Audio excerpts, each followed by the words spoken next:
Assalamualaikum warahmatullahi wabarakatuh. Bismillahirrahmanirrahim. Alhamdulillahi rabbil alamin.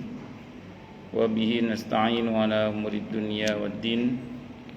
Wassalatu wassalamu ala asyrafil anbiya'i wal mursalin, Sayyidina wa habibina wa syafi'ina wa qurrati a'yunina wa maulana Muhammadin wa ala alihi wa ashabihi wa dzurriyyatihi ajma'in, amma ba'd. Asyhadu an la ilaha illallah wa asyhadu anna Muhammadar Rasulullah wa ufawwidu amri ilallah, innallaha basirum bil ibad. Hasbiyallahu la ilaha illa huwa alaihi tawakkaltu wa huwa rabbul arsyil azim. Qala Allah Ta'ala fi kitabihil karim, hikayatan an Nabiyillahi Musa alaihi salam, Rabbi syrah li sadri wa yassir li amri wahlul 'uqdatam min lisani yafqahu qawli. Para asatidah, para ibu-ibu sekalian, hafidhoni wa hafidhakunallah, wabil khusus genap pengurus majelis ta'lim ibu-ibu masjid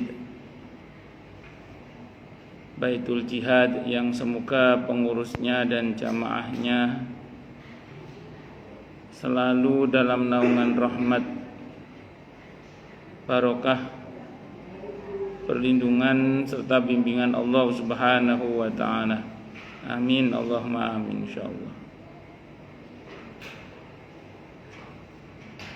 Dan tentu saya doakan semoga kemuliaan ibu-ibu sekalian selalu dijaga dan ditingkatkan terus oleh Allah Subhanahu wa ta'ala sebagai seorang muslimah, sebagai seorang istri, sebagai seorang ibu, dunia hingga syurga. Amin, Allahumma amin, insyaallah. Allahumma inna nas'aluka ilman nafi'ah wa rizqan thayyiba wa amalan mutaqabbalah wa fatahallahu lana futuhal arifin. Allahumma inna na'udzubika min ilmin la yanfa' wa amalin la yurfa' wa qalbin la yakhsha' wa du'a ila yusma'.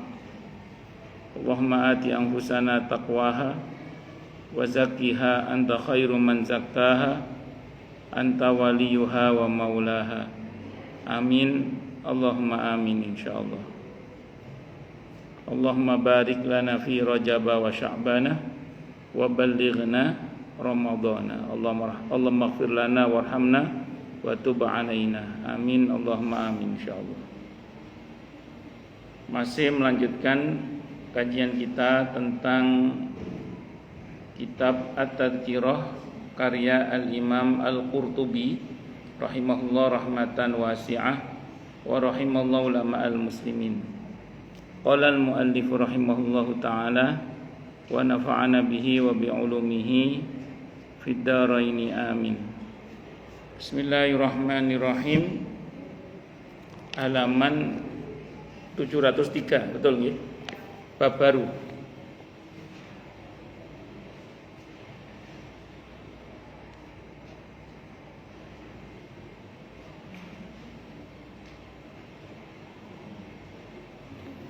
Ahli tauhid yang masuk neraka.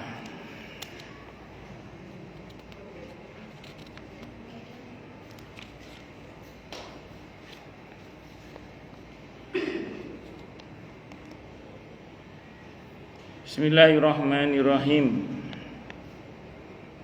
Di sini diterangkan bahwa penganut agama tauhid yang masuk neraka, di sana mereka memang terbakar, tapi dalam keadaan mati lalu keluar darinya setelah mendapat syafaat. Jadi ini menurut Imam Al-Qurtubi dalam kitab ini, orang-orang yang beriman, yang bertauhid, Ya sesuai dengan konsekuensi amalnya. Kalau memang harus masuk neraka, ya mereka masuk neraka. Hanya di dalam neraka itu mereka mati. Karena mati berarti ya tidak merasakan siksa neraka itu.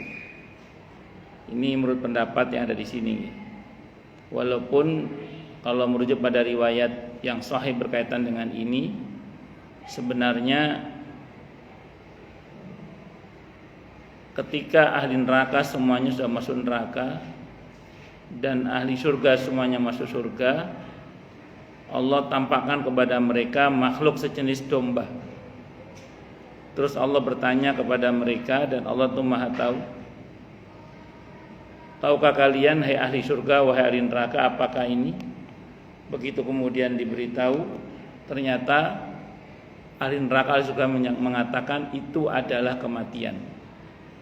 Jadi kematian itu ada bentuknya. Saya ulang, kematian itu ada bentuknya. Maka kata Allah, lihatlah aku sembelih sekarang. Maka kematian pun mati. Nah, setelah kematian itu mati, maka tidak ada lagi kematian, baik di surga maupun di neraka.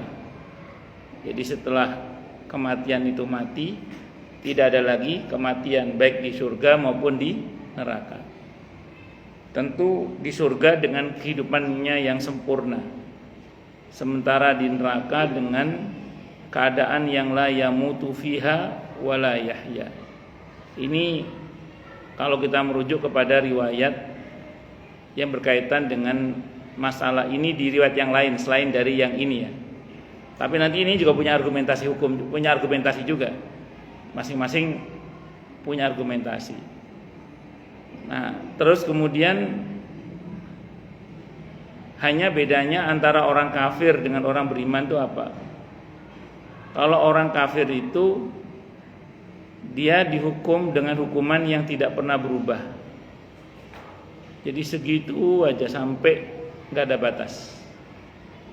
Kalau orang beriman, hukuman di neraka itu punya fungsi mensucikan dari dosa, sehingga tambah lama siksanya itu tambah meringan sampai akhirnya masuk surga. Itu kalau orang yang beriman, orang yang bertauhid. Nah, jadi saya ulang, bedanya antara orang yang kafir sama orang yang beriman adalah, kalau menurut riwayat yang kedua ini yang saya katakan tadi dia, bahwa mereka tetap merasakan siksa. Hanya saja siksanya kalau orang kafir itu kan stabil, berat terus sampai tanpa batas.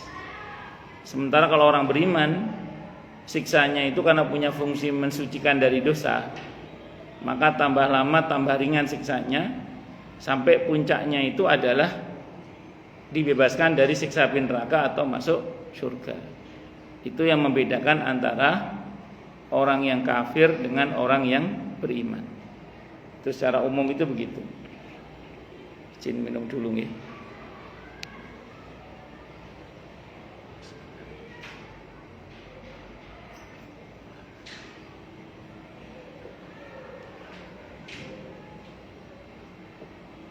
Alhamdulillah.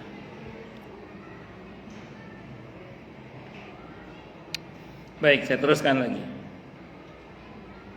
Menurut riwayat Muslim dari Abu Sa'id Al-Khudri radhiyallahu anhu, dia berkata, bersabda Rasulullah Muhammad sallallahu alaihi wasallam, adapun ahli neraka yang memang merupakan penduduknya yang asli, sesungguhnya mereka tidak mati dan tidak hidup. Tetapi ada beberapa orang yang masuk neraka karena dosa-dosa mereka, atau beliau bersabda karena kesalahan-kesalahan mereka. Maka Allah mematikan mereka dengan suatu kematian, sehingga manakala mereka telah menjadi arang, maka diizinkan mendapat syafaat. Lalu mereka didatangkan sekelompok-sekelompok, disebarkan ke sungai-sungai surga. Lalu dikatakan, hai ahli surga, siramlah mereka. Maka mereka pun tumbuh seperti tumbuhnya biji yang terbawa arus air. Nah, ini dalilnya ini sahih juga ini berarti. Hadisnya sahih Muslim. Nah, berarti kalau dan pastinya karena ini sahih kita terima dalilnya, maka bergembiralah bagi Bukan bergembira gimana ya, lumayan lah. Masuk neraka tapi mati kan. Dalam arti tidak merasakan dahsyatnya siksa neraka. Jadi yang merasakan dahsyatnya siksa neraka itu hanya orang kafir. Nah, orang beriman itu tetap masuk neraka sampai gosong kalau yang memang kadarnya harus sampai gosong. Cuma mereka tidak merasakan itu. Tapi gini ya, kita ini kan tidak bisa mengambil kesimpulan dari satu dalil. Masa ini saya anggap ini ada perbedaan pendapat. Walaupun saya berharap mudah-mudahan nanti kenyataannya yang seperti ini. Artinya kalaupun ada orang beriman masuk neraka, mudah-mudahan mati aja lah. Gitu. Tapi ini kita bicara fakta informasi yang sampai kepada kita, karena kita kan tidak boleh bicara kecuali berdasarkan dalil ya, berkaitan masalah agama, terutama perkara gaib gitu.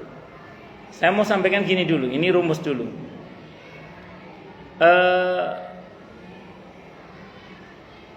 Kita ini tidak bisa mengambil kesimpulan dari satu hadis, sementara ada hadis yang lain yang terkait dengan masalah ini. Namun karena ini hadisnya sahih dan saya katakan tadi juga hadisnya juga sahih atau kamakal, maka saya lebih sepakat dengan apa yang kata Imam Al-Qurtubi di awal-awal kemarin, bahwa sudahlah, informasi akhirat itu nggak usah dipertentangkan, tapi digabung aja. Berarti memang nanti ada orang-orang yang beriman yang masuk neraka itu yang memang seperti ini keadaannya, ditidurkan ini. Atau ada orang-orang yang mungkin dia juga beriman tapi masuk neraka, namun dia tetap merasakan siksa itu karena tingkat kedzalimannya yang patut dia mendapatkan balasan. Contoh gini, ibu-ibu mungkin pernah ya mendengar atau membaca hadis tentang Mi'raj. Bagaimana Nabi bertemu dengan sekelompok orang, atau ketika Nabi mimpi dan mimpinya Nabi adalah wahyu. Nabi berjalan bersama dengan malaikat yang mengantarnya. Di situ Nabi ketemu dengan sekelompok orang yang menggunting-gunting lidahnya itu. Terus beliau bertanya kepada malaikat Jibril, "Jibril, itu siapa?" "Itu umatmu yang sering berdusta, sering ngomongin apa, sering berbuat yang enggak baik dengan lidahnya."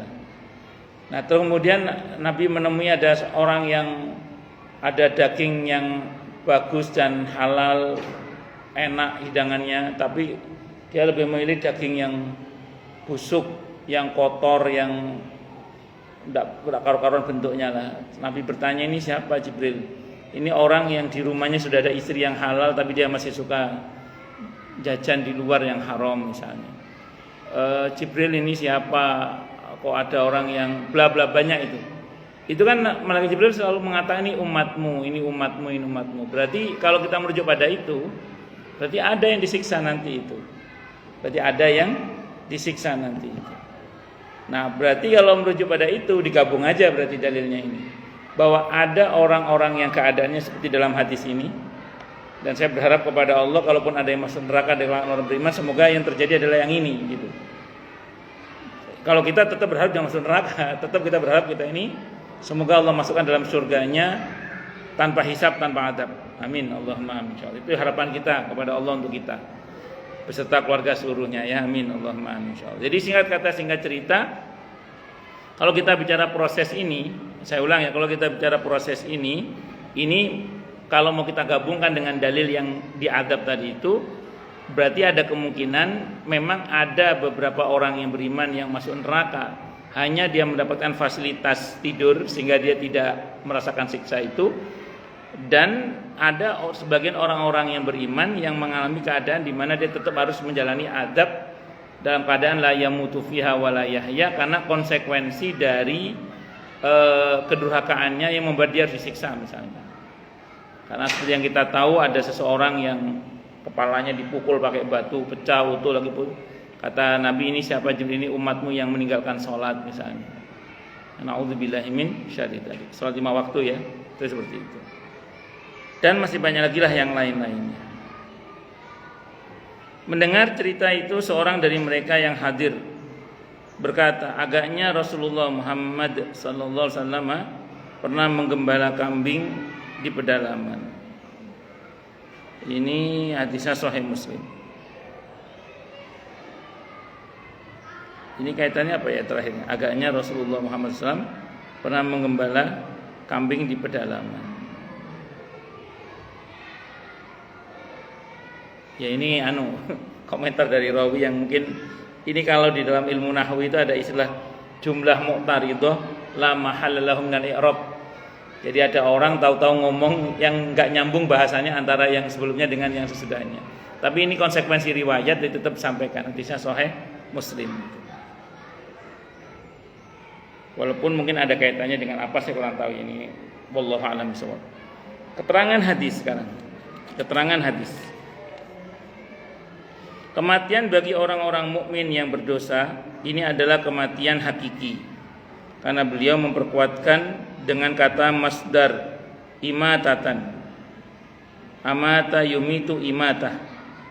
Dan kemudian itu adalah sebagai penghormatan kepada mereka, sehingga mereka tidak merasakan sakitnya azab setelah hangus terbakar.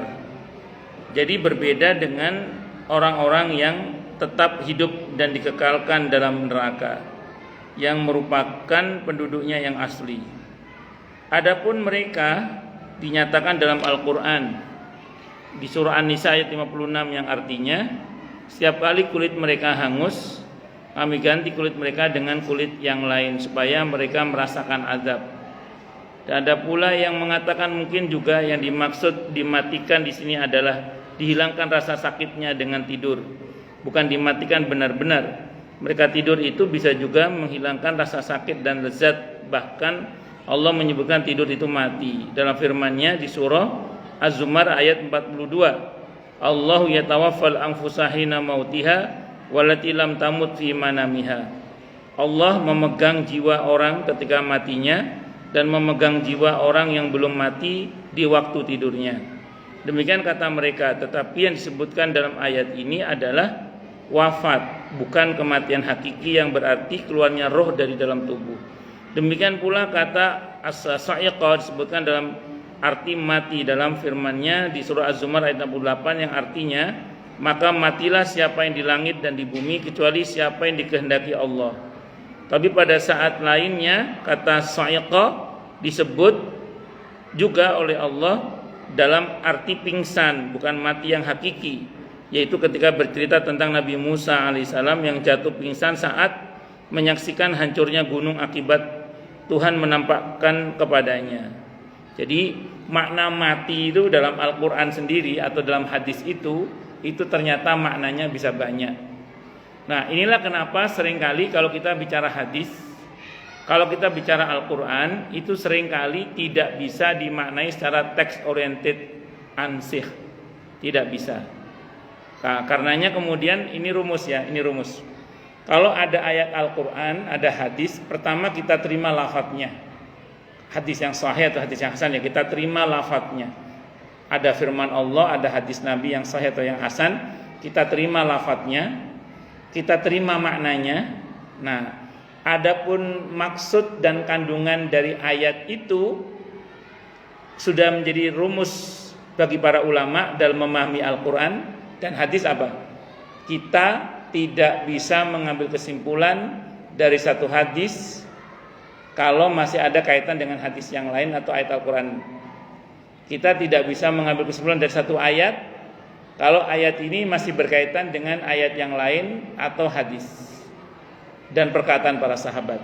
Sambil contoh, ini contoh Bu ya. Ini biar kita tidak gegabah memaknai teks secara parsial ya, tapi secara komprehensif.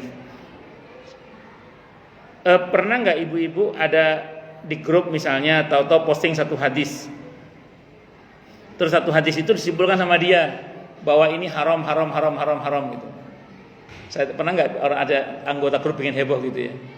Nah, dia baru ngambil kesimpulan dari satu hadis, padahal hadis itu masih terkait dengan hadis yang lain, yang ternyata di hadis yang lain ada informasi yang membolehkan. Bla bla bla bla. Contoh ini ya. Misalnya ada hadis yang mengatakan apa yang di bawah mata kaki bagi laki-laki dalam bentuk sarung atau celana maka dia di neraka. Sehingga laki-laki yang isbal, yang celananya atau sarungnya sampai di bawah mata kaki masuk neraka dan tidak disapa oleh Allah. Nah, posting satu hadis langsung disimpulkanlah itu bla bla bla. Dia lupa bahwa hadis ini ada hadis yang lain, di mana ketika Nabi kita Muhammad SAW saat sholat gerhana itu gamisnya sampai menyapu lantai. Pernah sesaat Nabi ketika sholat asar 2 rakaat, harusnya 4, boleh cuma 2 rakaat, dikira dikosor oleh para sahabat, ternyata Nabi lupa saat itu. Itu Nabi juga dalam riwayat fikih Sunan Said Sabiq itu beliau gamisnya sampai menyapu lantai. Dia lupa bahwa ada beberapa sahabat Nabi seperti Abdullah bin Mas'ud radhiyallahu anhu itu gamisnya sampai di bawah mata kaki, sampai ditegur oleh sahabat yang lain, "Kenapa Anda isbal?" Kata Abdullah bin Mas'ud, dan ini hadisnya Sahih Ibnu Abi Syaibah, kata Abdullah bin Mas'ud, "Betis saya kecil. Kalau saya buka sampai di atas mata kaki, saya malu," kata beliau. Dia lupa bahwa sahabat Ibnu Abbas itu ketika di Mina, sarungnya itu sampai di atas mata kaki, sampai di atas punggung kakinya, yang berarti di bawah mata kaki. Nah, riwayat-riwayat ini harus dikaitkan dengan hadis itu, karena ini namanya ada hadis yang terkait dengan masalah itu. Sehingga kemudian muncul 3 fikih, 3 pendapat paling tidak yang saya tahu ada 3 pendapat. Pendapat yang pertama pendapat jumhur, mayoritas ulama yang mengatakan bahwa laki-laki kalau mata kaki celana atau sarung sampai di bawah mata kaki itu kalau tidak sombong mubah, boleh, tidak apa-apa. Kalau karena sombong baru haram, masuk neraka. Itu pendapat jumhur, mayoritas ulama. Berbeda dengan jumhur Imam Nawawi. Imam Nawawi mengatakan laki-laki kalau celana atau sarungnya di bawah mata kaki, kalau tidak karena sombong makruh. Kalau karena sombong baru haram, masuk neraka. Itu kalau kata Imam Nawawi. Beda dengan pendapat beberapa ulama seperti Syekh Albani dan kawan-kawan mengatakan, dan kawan-kawan beliau rahimahullah mengatakan, kalau di bawah mata kaki tidak karena sombong haram, masuk neraka. Kalau karena sombong haram, masuk neraka dan tidak disapa oleh Allah misalnya. Ini masing-masing ulama ini punya argumentasi masing-masing dengan pendekatan istinbatul ahkam yang berbeda-beda, tapi sudah menggabungkan beberapa dalil. Yang salah dari sebagian kita adalah ketika kita hanya pakai satu hadis terus ngambil kesimpulan dalil. Nah, makanya ini harus diberitahukan semuanya supaya orang nggak kaget dan tidak gampang kemudian menganggap temannya ahli neraka hanya gara-gara misalnya bapak-bapak kok celananya di bawah mata kaki. Karena saya pernah cerita di sini, mungkin ketika saya habis khutbah Jumat, terus celana saya belum saya potong saat itu karena baru beli. Nah, terus saya pulang pakai motor, dikejar oleh bapak-bapak, "Ustadz, potong celananya, masuk neraka," katanya. Kata saya, aduh, negurnya pas saya naik motor. Kalau pas di kantor sekretariat masjid ini kan saya bukakan beberapa hadis terkait bahwa bahkan Nabi kita Muhammad SAW pun ada gamisnya yang sampai menyapu lantai. Nah, cuman kan negurnya pas di atas motor. Nah, sehingga kadang orang ini belum apa-apa kalau ada ketemu sama temen, kalau celananya di bawah mata kaki langsung dicap bukan ahlu sunnah misalnya. Naudzubillah min syarri dzalik. Bahkan sampai ada orang yang mengatakan jangan ambil ilmu dari orang yang celananya di bawah mata kaki. Nah, sejak itu saya nggak mau ribut-ribut. Pertama karena saya bermadzhab Syafi'i itu hukumnya sunnah meletakkan celana di atas mata kaki. Tidak di bawah mata kaki itu sunnah. Nah, tapi saya tidak menghukumi wajib, tapi hukumnya apa? Sunnah. Saya bilang sama istri saya, pokoknya celana saya dipotong di atas mata kaki. Ya kadang motongnya kepanjangan, kadang motongnya kependekan. Hari ini yang saya pakai agak kependekan. Yes. Ada yang jadi di atas mata kaki. Jadi jangan saklek-saklek gitu loh. Ya, sehingga kadang risih itu ketika ada sebagian orang belum apa-apa udah ngecap saudaranya, oh ini pasti masuk neraka. Hanya karena dia memastikan satu pendapat, padahal ada pendapat lain yang tidak kalah kuat hujahnya atau argumentasi hukumnya. Padahal itu kalau kita baca riwayat-riwayat penjelasan para ulama, maksud saya, di masa itu kain itu satu hal yang mahal. Sehingga untuk pamer kekayaan itu diantaranya yang mereka dengan memanjang-manjangkan pakaiannya itu. Nah, Nabi tidak mau sahabat-sahabatnya terkotori hatinya dengan sifat sombong. Makanya Nabi menyuruh agar kemudian di atas mata kaki. Nah, saat itu Abu Bakar As-Siddiq radhiyallahu anhu datang, "Ya Rasulullah, Saya ini kalau nggak saya perhatikan celana saya melorot sampai di bawah mata kaki. Apa saya termasuk yang masuk neraka? Kata Nabi, kamu tidak termasuk. Nah, jadi apalagi beberapa sahabat memahami tidak ada masalah kan. Oh, berarti pengertiannya ya karena sombongnya itu. Nah, sekarang pertanyaan fikihnya adalah bagaimana kalau sekarang misalnya sebagian orang-orang bapak-bapak yang celananya di atas mata kaki terus sombong, kira-kira bagaimana? Walaupun tidak semuanya sombong ya, tapi yang sombong kan ada gitu maksudnya. Ini untuk perenungan aja ini. Nah ini dinamika fikih ya, dinamika fikih. Dan semua ada argumentasinya. Saya pas habis kajian kayak gini itu saya dikirimi jamaah ratusan hadis tentang haramnya isbal. Dikira saya tidak tahu hadis yang yang sebaliknya. Ya, bahwa kalau menggunakan pendekatan tarjih memang pendapat yang ketiga tadi dimenangkan, iya. Tapi metodologi ulama dalam menggunakan tarjih kan bukan satu-satunya metodologi. Metodologi tarjih itu hanya salah satu metodologi dalam mengambil kesimpulan hukum. Para ulama itu kadang memperhatikan nasih mansukh, am khos, mutlak, muqayyad, dan seterusnya itu. Oh, lanjut. Jadi tadi ya kita nggak bisa ngambil kesimpulan dari satu hadis, sementara masih ada hadis lain yang terkait atau ayat lain atau ada ayat yang terkait.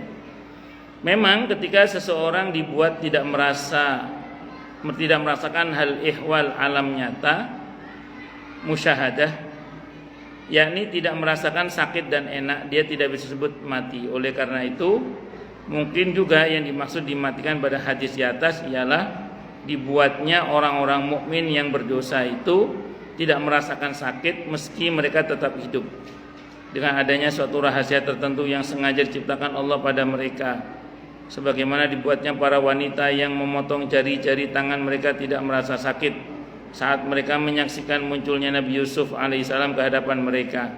Saat itu mereka terkagum-kagum melihatnya sehingga lenyap rasa mereka dari mereka rasa sakit.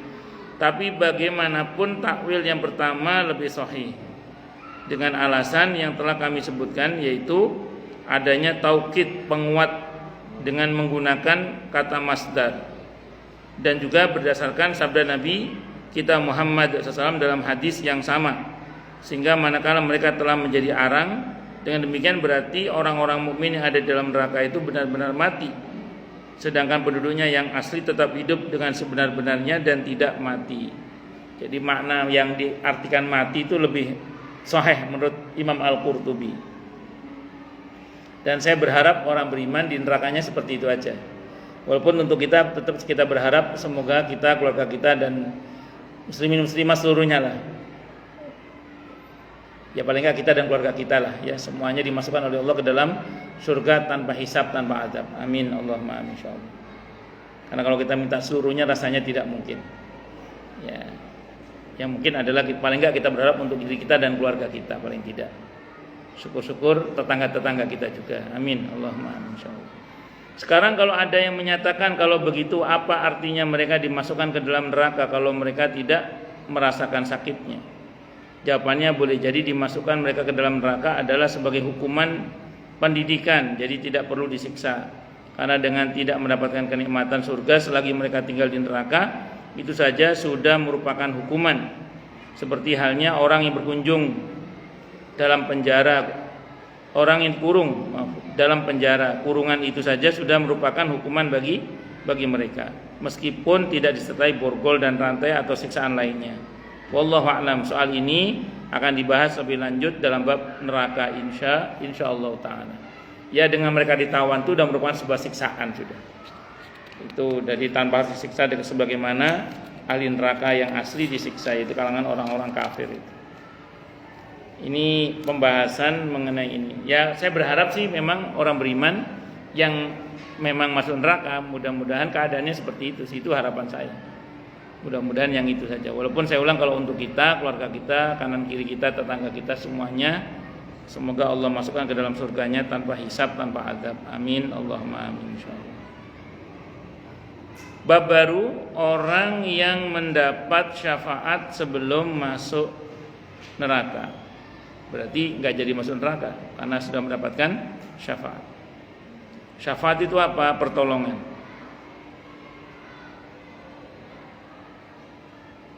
Jadi syafaat itu pertolongan. Jadi kalau bahasa Al-Qur'annya itu di dalam surah Ali Imran ayat 185 itu ada ayat yang berbunyi faman zuhziha 'anil nari wa udkhilal jannata faqad faz. Maka siapapun orang yang dijauhkan dari neraka dan dimasukkan ke dalam surga, maka dia telah beruntung. Jadi ada orang-orang tertentu yang dijauhkan dari neraka dan dimasukkan ke dalam surga. Kalau begitu dia adalah orang yang beruntung.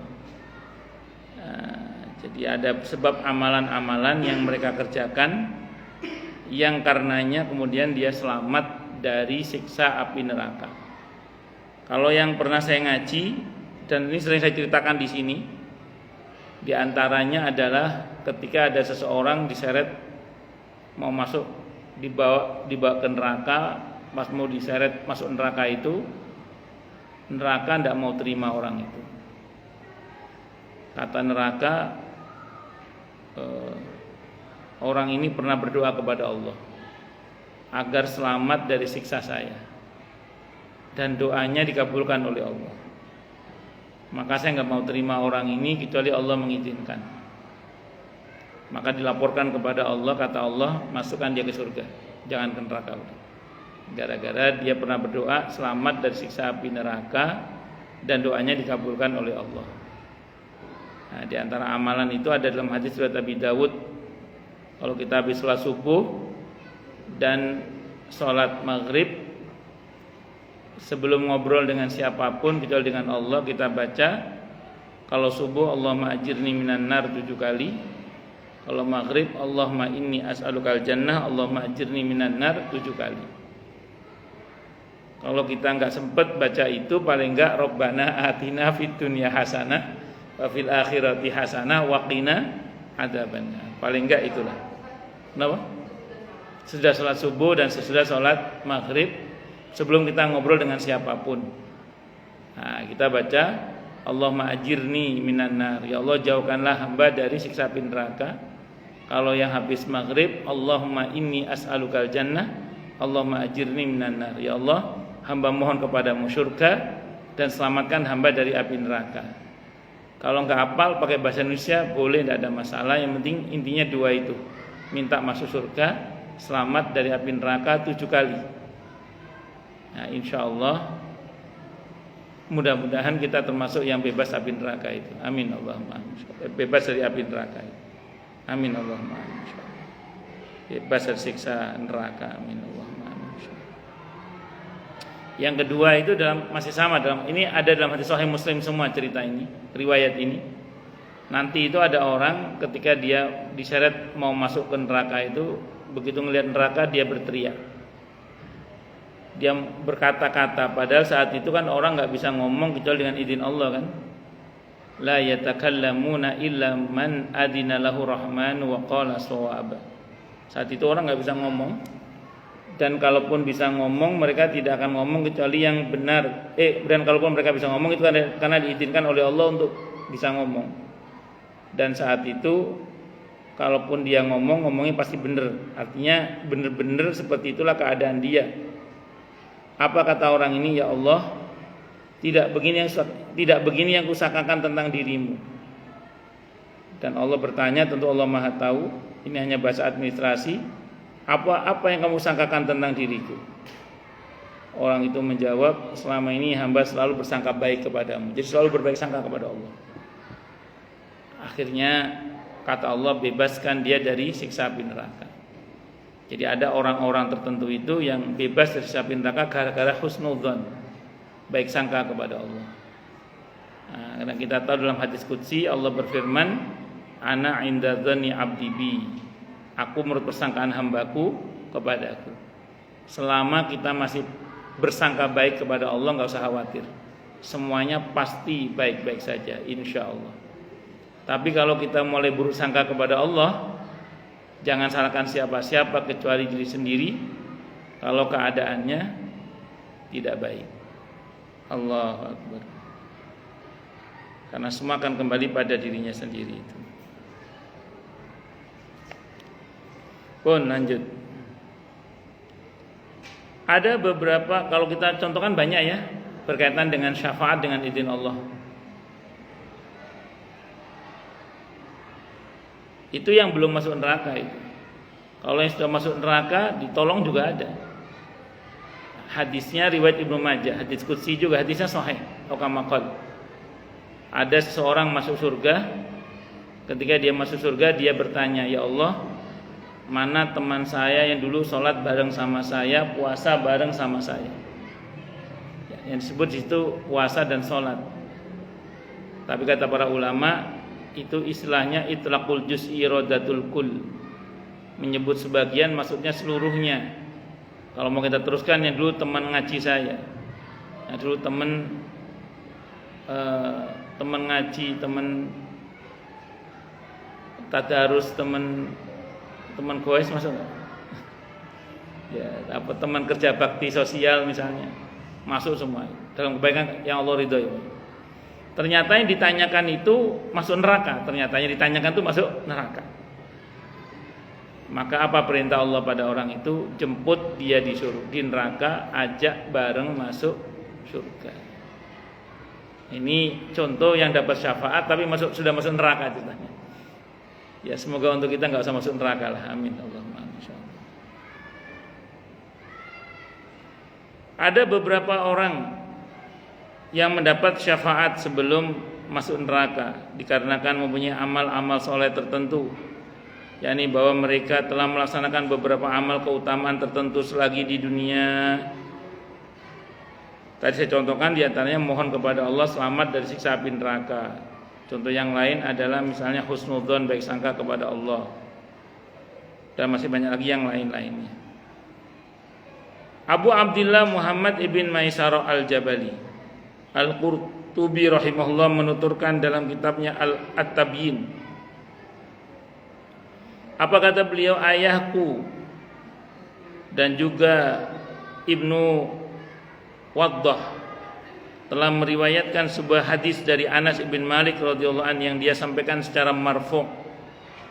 Marfu' itu terangkat sampai ke Rasulullah Muhammad sallallahu alaihi wasallam, di mana Rasulullah Muhammad sallallahu alaihi wasallam bersabda, ahli neraka dibariskan secara bergandengan, maka lewatlah seorang ahli surga melintasi mereka.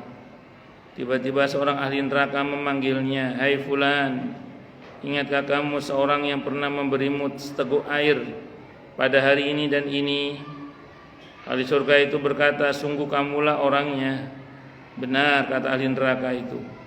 Maka diberilah dia syafaat oleh ahli surga itu dan diterima syafaatnya. Dan ada lagi seorang ahli neraka berkata kepada seorang ahli surga, "Hai fulan, ingatkah kamu orang yang dulu memberimu air wudhu pada hari ini dan hari itu, pada hari ini dan itu, pada hari itu dan ini, pada hari ini, pada hari dan ini?" Benar, kata ahli surga itu. Lalu dia memberi syafaat kepada ahli neraka tersebut dan diterima syafaatnya. Tapi riwayat ini lemah, dhaif. Nanti saya terangkan insyaallah ya. Dhaif, nanti saya terangkan insyaallah. Saya katakan bahwa ada hadis yang semakna dengan ini dikeluarkan oleh Ibnu Majah dalam sunannya. Sabda Rasulullah Muhammad SAW, pada hari kiamat manusia dibariskan dalam beberapa baris dan seterusnya. Ini yang saya sampaikan tadi, sependek yang saya tahu, yang versi Ibnu Majah inilah yang sahih. Jadi hadis tadi itu andekan riwayatnya dhaif, tapi maknanya sahih gitu maksudnya. Jadi andekan riwayat yang pertama tadi itu dhaif, tapi maknanya apa? Sahih. Abu Nuaim meriwayatkan dengan isnadnya dari As-Sauri, dari Al-A'mash, dari Syaqiq, dari Abdullah, dia berkata, bersabda Rasulullah Muhammad sallallahu alaihi wasallam mengenai firman Allah taala, agar Allah menyempurnakan, yang artinya agar Allah menyempurnakan kepada mereka pahala mereka dan menambah kepada mereka dari karunia-Nya. Beliau bersabda, mereka masuk surga atas pahala-pahala mereka dan Allah menambahkan kepada mereka dari karunia-Nya berupa keizinan memberi syafaat kepada orang-orang yang semestinya masuk neraka yang dulu pernah berbuat kebajikan kepada mereka semasa di dunia. Jadi kalau merujuk pada riwayat ini adalah dalam kitab Abu Nuaim dengan isnad dari As-Sauri, dari Al-A'mas, dari Asy'ari, dari Abdullah, dia berkata bla bla bla terusnya itu. Yang intinya ini menjelaskan firman Allah di surah Fatir ayat 30 itu. Kalau menurut ini saya bilang tadi ya, jadi kalau ibu baca ada hadis dhaif, itu jangan langsung dibuang. Karena siapa tahu hadis itu walaupun dhaif tapi maknanya sahih. Seperti ini. Ini walaupun tadi yang kita baca hadisnya dhaif tapi maknanya sahih. Satu. Atau jalur periwayatannya banyak sehingga hadis itu menjadi hasan li ghairihi. Hadis yang pertama tadi dhaif, tapi setelahnya didukung beberapa riwayat sehingga menjadi hasan li ghairihi dan bisa diamalkan. Nah, itu saya sering sampaikan di mana-mana. Kalau jangan ayo udah hadis dhaif kita tinggalkan, jangan buru-buru dibuang, dipelajari lebih dalam lagi. Siapa tahu hadis itu dhaif tapi maknanya sahih. Atau hadisnya dhaif tapi karena banyak pendukung riwayatnya sehingga menjadi hasan li ghairihi. Dan jumhur ulama, mayoritas ulama itu masih menggunakan hadis yang dhaif selama tidak bertentangan dengan hadis yang sahih dan selama bukan masalah halal haram. Itu sependek yang saya ketahui. Ini di online ada yang nanya sebelum beliau offline. Saya baca dulu ya. Berbeda-beda menjatuhkan anak yang satu ke anak yang lain dan sering membandingkan anak mantu cucu sama keluarga orang lain. Gimana kita menyingkapi terhadap orang tua kita Pak Ustaz? Jadi ada orang tua sering membeda-bedakan perlakuan terhadap anaknya, mantunya, cucunya, terus sering membanding-bandingkan dengan orang lain. Bagaimana mensikapi orang tua seperti ini? Kalau kita sebagai orang tua jangan begitu. Kalau kita sebagai orang tua jangan begitu. Dalam Islam secara rasa kita boleh berbeda antar anak, antar cucu dalam rasa beda. Tapi dalam sikap harus sama, tidak boleh berbeda. Kalau kita sebagai orang tua ya. Kalau kita sebagai anak dan punya orang tua begitu, kalau kita cukup punya nyali ingatkan bahwa itu tidak adil. Kalau tidak bisa mengingatkan, doakan. Sisanya menghadapi orang tua itu kata kuncinya cuma satu: sabar, sawab, tawar, nggak ada pilihan lain. Ya, jadi udah mau ngapain kita sama orang tua sudah. Kalau nggak sabar, sawab tawar, nggak ada pilihan lain. Mau gimana? Ada pilihan orang tua. Karena sebenarnya orang tua kita dulu sudah pernah sabar menghadapi kita. Dulu orang tua kita itu udah pernah sabar menghadapi cerewetnya kita misalnya. Kita ngomong apa nggak jelas, gimana mau sabar. Dulu orang tua kita udah pernah sabar nyebokin kita, ganti popok kita. Kalau angkatan kita kan belum ada pampers ya, belum ada dia masih popok nih zaman kita. Kecuali orang kaya barangkali yang punya. Terus kemudian dulu orang tua kita pernah dengan sabar nuntun kita supaya kita bisa jalan, nyuapin kita. Jadi orang tua kita udah banyak bersabar, walaupun beliau bisa salah. Jadi kalau sedang salah begini ya didoakan, kalau bisa diingatkan, kalau enggak ya sebagaimana beliau dulu pernah bersabar dengan kita, ya sekarang kita yang sabar dengan beliau. Sawabar.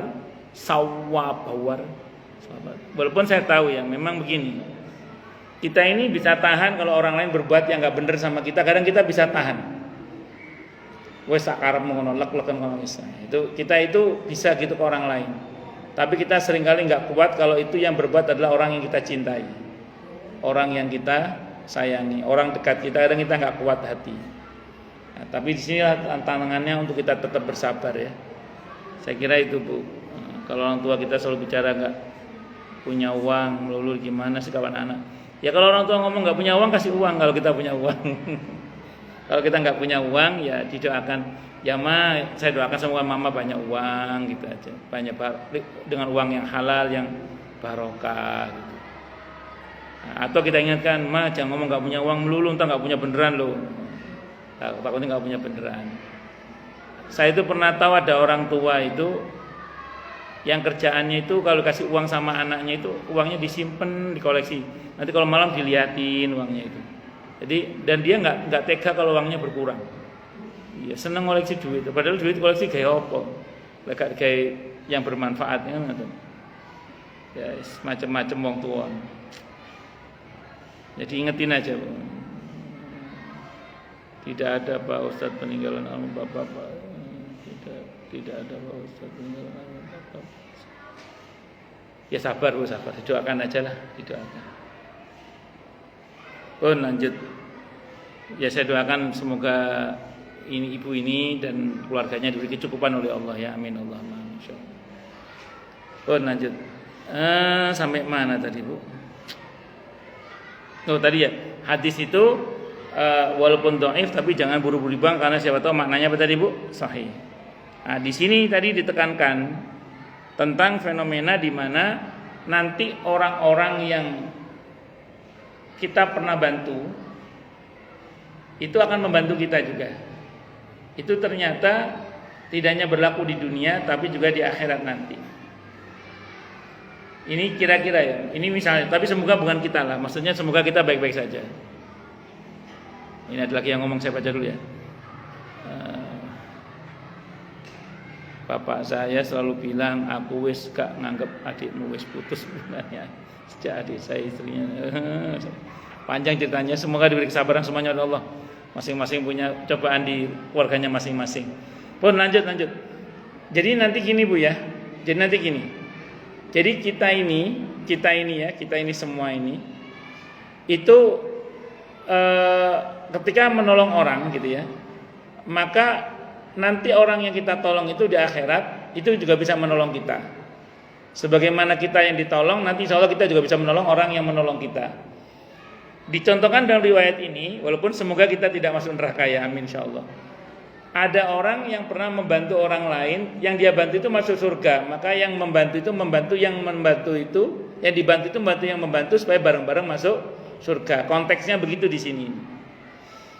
Contoh, ibu-ibu bantu banyak anak santri, para ustadz, para kiai, para dai, bapak ibu banyak bantu perjuangan mereka lah, pesantrennya, pendidikannya, beasiswanya. Nanti diantara anak-anak yang di sekolah sini kan ibu jadi donatur misalnya. Ternyata yang ibu bantu di depan sini anak-anak ini nanti ada yang masuk surga. Nah, sehingga ketika semuanya atau sebagian mereka, saya doakan semuanya saya masuk surga, maka kok misalnya ada orang donaturnya yang masuk neraka nanti, kok ketemu dan insya Allah kalau menurut pada riwayat ini dipertemukan, maka dikatakan loh. Sampean kan dulu yang pernah nolong saya, kata ahli surga itu. Maka Allah mengizinkan agar orang itu menolong orang yang pernah menolong itu yang keputusannya masuk neraka untuk dia. Ya, kalau merujuk pada bab ini itu kejadian sebelum masuk neraka. Berarti di mana ini kejadiannya? Di mahsyar kemungkinannya. Atau dalam perjalanan menuju sirat setelah mizan. Dalam perjalanan menuju sirat karena orang itu sebelum di mizan itu mereka kan berbaris ngantri untuk masuk ke mizan. Enggak tahu bagaimana mekanismenya yang Allah buat. Disitulah mereka ketemu antara barisan ahli surga dengan barisan ahli neraka karena masing-masing punya rombongan-rombongan. Kita tahu dalam surah Az-Zumar orang nanti masuk surga pakai rombongan-rombongannya. Sebagaimana ahli surga juga nanti pakai rombongan-rombongannya. Ngoten nggih. Allahu Akbar. Ini dikit lagi saya baca nggih. Abu Ja'far At-Tahawi menyebutkan pula dari Anas bin Malik radhiyallahu anhu, dia berkata, bersabda Rasulullah Muhammad SAW, apabila hari kiamat telah terjadi, Allah mengumpulkan ahli surga dalam beberapa barisan dan ahli neraka dalam beberapa barisan lainnya. Maka seorang dari barisan ahli neraka melihat seorang lain dari barisan ahli surga, lalu berkata, "Hei fulan, ingatkah kamu saat aku berbuat kebaikan dan kebajikan kepadamu?" Maka ahli surga itu pun mengucapkan, "Ya Allah, sungguhnya orang ini dulu telah berbuat kebajikan kepadaku semasa di dunia." Maka dikatakanlah kepadanya, "Ambillah temanmu itu dan ajaklah dia masuk ke surga atas rahmat Allah Azza wa Jalla. Masya Allah ya. Terus ini walaupun riwayatnya lemah, tapi karena jalur beritanya banyak bisa menjadi apa tadi Bu? Hasan li ghairi, atau maknanya sahih karena ada hadis sahih yang lain yang serupa dengan makna ini. Kata Anas bin Malik radhiyallahu anhu, saya bersaksi bahwa saya telah mendengar Rasulullah Muhammad SAW mengucapkan seperti itu. Abu Abdillah Muhammad ibn Maisarah berkata, saya melihat dalam kitab yang konon disebut Zabur. Tadi apalagi hadis itu dikuatkan oleh pernyataan sahabat Anas ya. Walaupun riwayatnya lemah, tapi ada pernyataan sahabat yang menyatakan, saya menjadi saksi bahwa isi dari kandungan hadis itu saya pernah mendengarnya dari Rasulullah Muhammad sallallahu alaihi wasallam. Berarti riwayatnya bisa sahih maknanya, gitu loh. Isnadnya mungkin dhaif tapi maknanya bisa sahih. Terus kemudian kata Anas bin Malik radhiyallahu anhu, yang di ini konon ini cuplikan dari Zabur maksudnya ya. Sesungguhnya aku akan menyeru pada hari kiamat hamba-hambaku yang zuhud. Lalu aku katakan kepada mereka, hai hamba-hambaku, aku telah mencegah dunia dari kamu sekalian.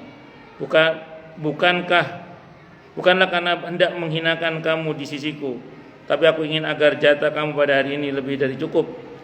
Maka carilah di sela-sela barisan itu siapa saja yang kamu cintai semasa di dunia, atau orang-orang yang dulu pernah memenuhi hajatmu semasa di dunia, atau pernah mengembalikan sesuatu yang hilang darimu, atau memberikan sesuap makanan karena datku dan mencari keridoanku, maka ambillah dia dan ajaklah masuk ke dalam surga. Wallahu a'lam bishawab. Jadi kalau kita simpulkan Bu, semakin banyak orang yang kita bantu, terutama orang-orang yang potensi kebaikannya produktif. Seperti kalau saya sering contohkan ya, para santri, para kiai, para ulama, para asatid, penggiat-penggiat dakwah, atau tempat-tempat yang produktif kebaikannya, seperti pesantren, madrasah, sekolah kayak gini ini, terus kemudian apalagi lembaga-lembaga pendidikan lah, ya yang produktif, atau masjid, musola, yang di dalamnya itu banyak orang-orang baik yang terbantu kalau kita membantu tempat-tempat itu. Paham nggih? Jadi bisa orangnya, kalau di sini kan jenengan dua-duanya ya, tempatnya ya orangnya bisa. Nah, terus kemudian atau tempatnya atau dua-duanya, syukur-syukur. Maka mereka yang terbantu oleh Anda nanti, yang terbantu oleh kita nanti, itu akan membantu kita kalau seandainya kita mengalami kesulitan di akhirat nanti. Tentu kita berharap semoga kita tidak termasuk yang mendapat kesulitan ya. Semoga kita termasuk yang mendapatkan kemudahan-kemudahan. Amin. Allahumma amin insyaallah. Tapi itulah di antara fungsi kenapa kita harus membantu orang-orang yang produktif kebaikannya dan atau tempat yang produktif kebaikannya. Ya, kalau orang saya contohkan mulai dari ulama, kiai, ustadz, dai-dai di jalan Allah, pejuang-pejuang dakwah lah di jalan Allah, itu kita bantu mereka. Para santri, para siswa-siswa yang menuntut ilmu kayak gini ini kita bantu. Terus kemudian atau tempatnya pesantren, madrasah, sekolah atau apapun. Atau dalam bentuk pemberian beasiswa sekolah atau modal usaha dan seterusnya. Atau makan yang bergizi, tapi yang bergizi beneran ya, terserah aja. Wallahu a'lam bishawab. Mungkin monggo silakan sebelum kita tutup, monggo yang mau tanya, protes, marah boleh. Monggo silakan yang mau tanya, protes, marah boleh. Kalau ada. Oke, monggo.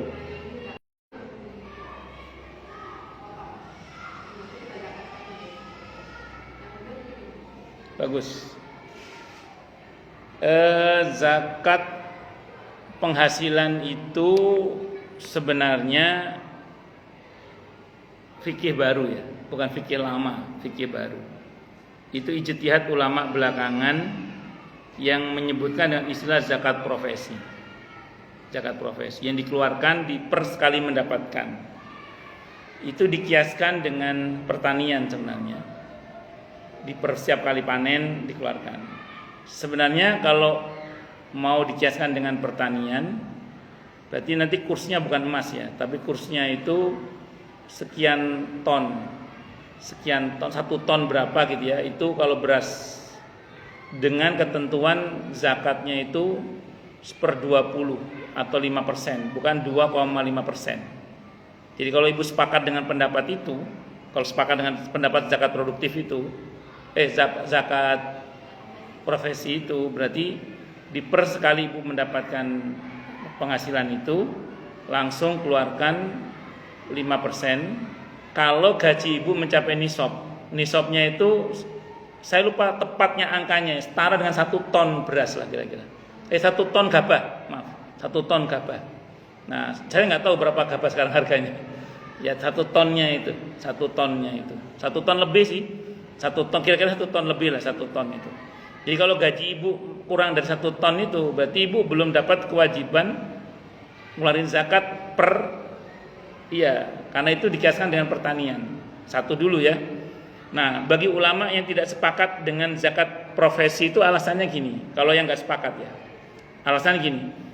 Di zaman Nabi itu profesi itu sudah ada. Jadi saya ulang, di masa Nabi profesi itu sudah ada. Jadi orang yang bekerja digaji itu ada sudah. Kalau akadnya namanya ijaroh, gajinya namanya ujroh. Jadi orang gajian di masa Nabi karena dia profesional itu sudah ada. Entah dokter, tabib, arsitek atau insinyur teknik sipil misalnya, itu sudah ada di masa Nabi itu. Wong Nabi itu pas mau mendirikan Nabawi itu kan cari orang yang ahli melepa tembok misalnya. Itu sudah, kalau ada yang sakit disuruh datang ke dokter yang memang ahli. Itu di masa Nabi sudah ada begitu itu. Kata para ulama, mereka ini tidak dikenai ketentuan zakat profesi. Jadi Nabi itu nggak pernah narik mereka per gajian atau per bulan, itu nggak ada. Yang ada ya mereka, karena ini jenisnya ijarah itu nanti dikaitkan dengan zakat mal pada umumnya, yaitu 2,5% setelah dia mencapai nisab dan haulnya. Kalau ini dikurskan dengan emas nisabnya, walaupun ada ustadz yang mengkurskan dengan perak ya. Tapi yang saya tahu di fikih, bukan tidak ada ya. Yang saya baca itu dikurskannya dengan emas. Setara dengan emas, biar gampang hitungnya 90 gram. Kalau mau tepatnya dikurskan dengan emas yang senilai 20 dinar sebenarnya. 20 dinar itu kalau 1 dinarnya 4 gram lebih ya. 4,25 kalau nggak salah dinar itu. Maka ya kira-kira 85-an kira-kira 85-an. Cuma biar gampang hitungnya 90 gram emas misalnya. Kalau emas 1 juta berarti 90 juta. Jadi kalau di akhir tahun uang ibu mencapai angka 90 juta atau lebih, maka keluarkan zakatnya 2,5% pada setiap tahunnya. Kalau uang ibu mencapai 90 juta. Nah, nisab ini sebenarnya bisa berubah-ubah. Haul itu bisa berubah-ubah sebenarnya. Cuman kalau kita mengikuti pendapat yang berubah-ubah itu nanti kita susah ngingetnya. Maka ikut pendapat yang ini aja. Saya ada dalam fikih sunnah itu terangkan, ikut pendapat yang mengatakan pokoknya tak patok haul saya itu Ramadan misalnya. Misalnya Bu Vivi menetapkan haulnya itu Ramadan tanggal 15 misalnya gitu. Begitu tanggal 15 Ramadan, ya sudah uang yang ada itu dihitung zakatnya, dihitung berapa jumlahnya, kalau mencapai nisabnya dikeluarkan 2,5% setiap tahunnya itu. Nah, zakat mal itu yang penting keluar dulu, dikeluarkan, dipisahkan dari harta kita, terus mengeluarkannya terserah ibu, tidak harus habis seketika. Contoh misalnya sasaran mustahiknya ini butuhnya nanti nunggu pas pendaftaran sekolah. Nanti aja nunggu pas pendaftaran sekolah kita kasih dia uangnya untuk daftar sekolah anaknya, atau kita langsung transferkan ke rekening sekolahnya supaya daftar betul misalnya gitu. Tidak ada masalah. Iya, tidak apa-apa karena itu kan bukan zakatul fitri. Yang penting uang itu dikeluarkan pada saat Ramadan itu. Jangan ngendon di rekening kita. Nah, misalnya sasaran mustahiknya di kampung misalnya, dia nggak punya nomor rekening, ibu nyalurkannya nanti nunggu pulang kampung sambil ngasih ke dia karena dia kerabat ibu misalnya, tidak apa-apa. Ya, atau misalnya tetangga di sini yang ibu mau kasih, tapi dia lagi pulang kampung, nunggu dia nanti balik ke sini baru kita kasih misalnya. Oh, kalau kita kasih uang takutnya nggak jadi sesuai dengan maksud kita supaya produktif.